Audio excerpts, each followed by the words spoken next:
మేషరాశి.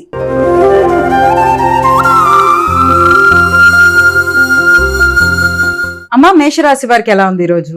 మేషరాశి వారికి ఆలోచనలలో అధిక శాతం మీకు ఉపాసన కొరకు ఎక్కువ ఆలోచన చేస్తారు. అనవసరమైన వైరాగ్యపు ఆలోచనలని అధిగమించడానికి మీరు కృషి చేయాలి.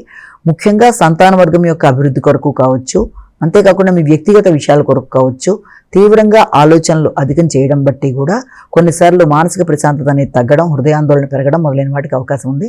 అలాగే విద్యార్థులు విద్యకు సంబంధించిన విషయాల మీద కూడా ఎక్కువ శాతం డిస్ట్రాక్షన్స్కి లోను కాకుండా తగిన ఇంట్రెస్ట్తో శ్రద్ధతో చదువుకుంటూ ముందుకు వెళ్ళాలి. అవసరమైతే హైగ్రీవాయనమా అనే శ్లోకాన్ని పట్టించుకుంటూ ముందుకు వెళ్ళడానికి కూడా ప్రయత్నాలు లాంటివి చేయాలి.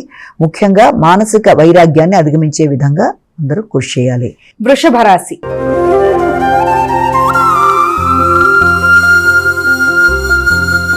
అమ్మ, వృషభ రాశి వారికి ఎలా ఉంది ఈరోజు?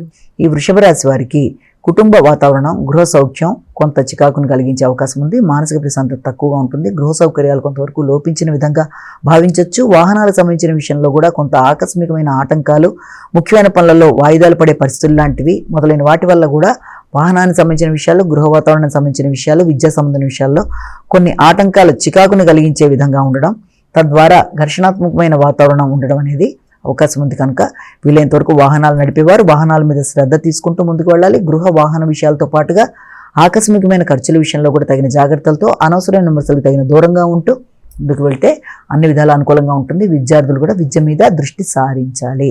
మిథున రాశి.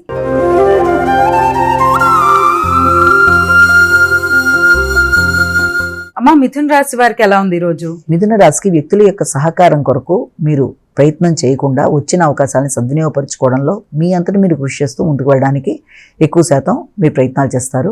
వ్యక్తుల యొక్క సహకారాన్ని తీసుకోవడం మీద వైరాగ్య భావనలు ఉండడం బట్టి ఒకటి, అలాగే నిర్ణయ సామర్థ్యం విషయంలో కూడా ఆశించిన స్థాయిలో లేకపోవడం, తీసుకునే నిర్ణయాల్లో కూడా ఎక్కువ ఎమోషన్స్కి సంబంధించిన విషయాలు మొదలైన వాటికి అవకాశం.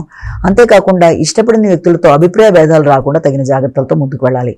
ముఖ్యంగా ఆత్మీయులైన వ్యక్తులు కానీ, ఇష్టమైన వ్యక్తులతో కానీ మాట పట్టింపులకి దూరంగా ఉంటూ తొందరపాటు నిర్ణయాలు తీసుకోకుండా, అతి ఉత్సాహంగా ముందుకు వెళ్లకుండా తగిన జాగ్రత్తలతో శ్రద్ధతో ముందుకు వెళ్ళడానికి విశేషం కృషి చేయాలి. ముఖ్యంగా స్త్రీలతో మాట పట్టింపులు రాకుండా జాగ్రత్తగా ముందుకు వెళ్ళాలి.